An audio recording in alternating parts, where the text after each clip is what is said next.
வணக்கம் மக்களே, நம்ம இப்போ என்ன பார்க்க போகிறோம்னு பார்த்தீங்கன்னா ஒரு முட்டை சாதம் தான் பார்க்க போகிறோம். அதுக்கு தேவையான பொருளை நான் வச்சுருக்கிறேன் பாருங்கள். வெங்காயம், தக்காளி, கேரட், முட்டைகோஸ், இஞ்சி, பச்சை மிளகா, கருவேப்பிலை வச்சுருக்கேன். அடுத்தது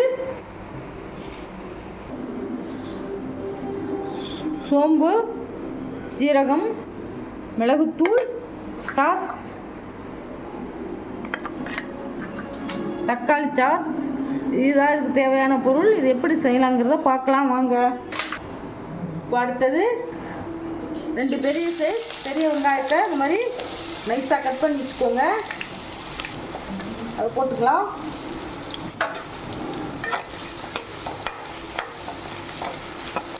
நான் 3 டேபிள் ஸ்பூன் கடலை எண்ணெய் ஊற்றிருக்கிறேன். இது செக்கு எண்ணெயில் செஞ்சோம்னா சூப்பராக இருக்கும். வெங்காயம்லாம் ரொம்ப வதக்க வேணாம், சும்மா லைட்டாக வதங்கினா போதும். அடுத்தது 1 கை கேரட், 1 கை கோஸ், 1 கை கேரட், இஞ்சி, பச்சை மிளகா எல்லாத்தையும் ஒன்றா போட்டுக்கலாம்.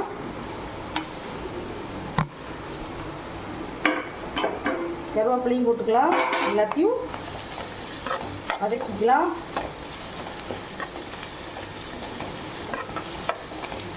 ரொம்ப வதக்க வேண்டாம், சும்மா லைட்டாக வதக்கினா போதும். அப்போ தான் நல்லாயிருக்கும் கிரேவி. பாருங்கள், மஞ்சத்தூள்லாம் ஒன்றும் தேவை கிடையாது. இதுக்கு எல்லாமே நல்லா வதக்கிடுச்சு பாருங்க. இப்போ எண்ணெய் தான் அதிகமாக ஊற்றணும்.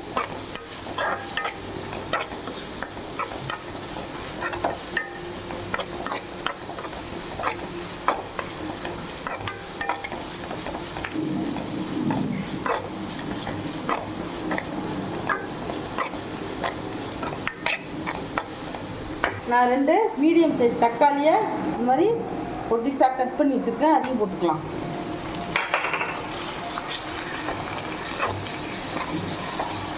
இது உப்பு போட்டு வதக்கக்கூடாது, இப்படியே சும்மா தான் வதக்கணும். இதெல்லாம் நல்லா குழைய வேகக்கூடாது தக்காளியும்.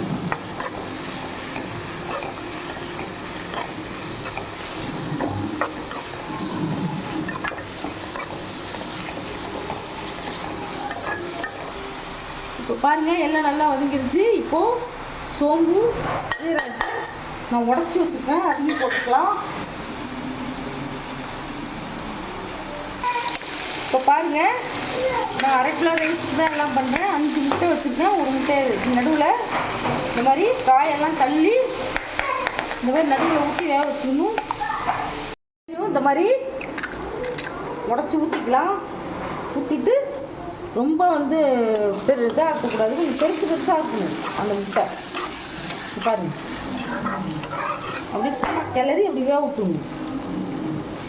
முட்டை பொரியல் பண்ணுற மாதிரி பண்ணக்கூடாது. முட்டை கொஞ்சம் பீஸாக இருக்கணும், அப்போ தான் நல்லாயிருக்கும். இந்த மாதிரி பரப்பி விட்டுருங்க. இந்த மாதிரி கொஞ்சம் பரப்பி விட்டு கொஞ்சம் வேக விடுங்க. முட்டையெல்லாம் நல்லா பீஸாக கிடக்கு. இந்த மாதிரி ரொம்ப நம்ம பொரியல் மாதிரி போட்டு கிண்டிக்கிட்டே இருக்கக்கூடாது. உடச்சி ஊற்றி அப்படியே கொஞ்சம் நேரம் வேக விட்டுணும். அப்புறம் பெரட்டணும். அந்த முட்டை நல்லா வெந்துருச்சுன்னா அப்புறம் நம்ம நல்லா பெரட்டிக்கலாம். இப்போ பாருங்கள், முட்டையெல்லாம் நல்லா வெந்துருச்சு. எல்லாம் போட்டுட்டோம். இப்போ அடுத்தது என்ன போட போடணும்னு பாருங்கள்.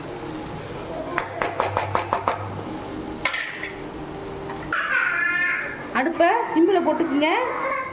இங்கே பாருங்கள், நல்லா ஃபுல்லாக 1 டீஸ்பூன் கரம் மசாலா போட்டுக்கோங்க.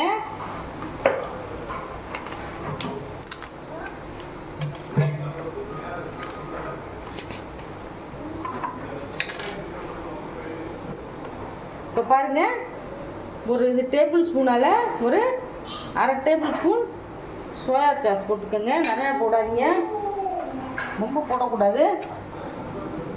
இப்போது டொமேட்டோ கெச்சப் கொஞ்சமாக போட்டுருங்க. 1/4 டீஸ்பூன் போதும், நல்லா இனிச்சு போயிடும். தேவையான உப்பு போட்டுக்கலாம். உப்பு பார்த்து போட்டுங்க, ஏன்னா கரம் மசாலாலே கொஞ்சம் உப்பு இருக்கும். பத்தலைன்னா அப்புறம் போட்டுக்கலாம். இதுக்கப்புறம்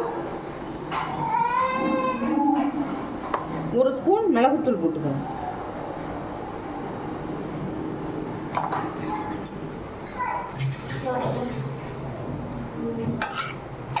இது எல்லாத்தையும் மிக்ஸ் பண்ணிக்கலாம்.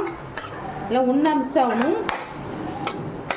இப்போ பாருங்கள், முட்டை எப்படி பீஸாக போடணும். இந்த மாதிரி தான் இருக்கும் முட்டை. அப்போ தான் சாப்பிட்றதுக்கு நல்லாயிருக்கும்.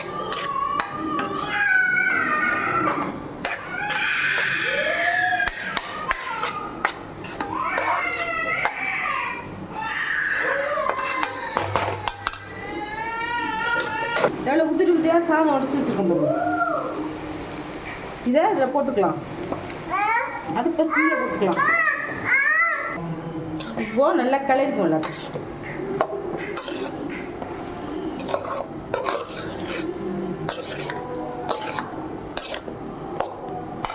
நம்ம இந்த கடையில் இந்த மாதிரி முட்டை ரைஸ்லாம் 50 ரூபா 60 ரூபா கொடுத்து வாங்கணும்.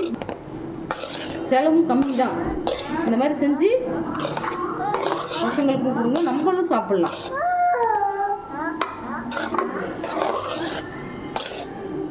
இப்போ கிளறும் போது உப்பு பார்த்துக்கோங்க, டேஸ்ட்டு பார்த்துக்கோங்க. உப்பு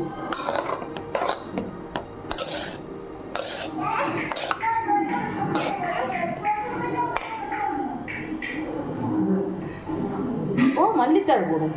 எல்லாம் ஃப்ரெஷ்ஷான மல்லித்தழை போட்டுக்கோங்க. இதுக்கெல்லாம் கருவேப்பிலை எல்லாம் ஃப்ரெஷ்ஷாக இருந்தால் தான் நல்லாயிருக்கும். இந்த மாதிரி போட்டுக்கோங்க. பாருங்கள் எப்படி இருக்கும், ஃப்ரைட் ரைஸ் மாதிரியே இருக்கும். நான் 1/2 கிலோ அரிசிக்கு 6 முட்டை உடச்சி ஊற்றி செய்கிறேன்.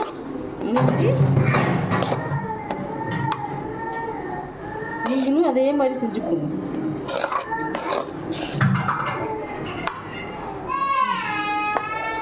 இப்போ பாருங்கள், முட்டை ரைஸ் ரெடி ஆகிடுச்சு.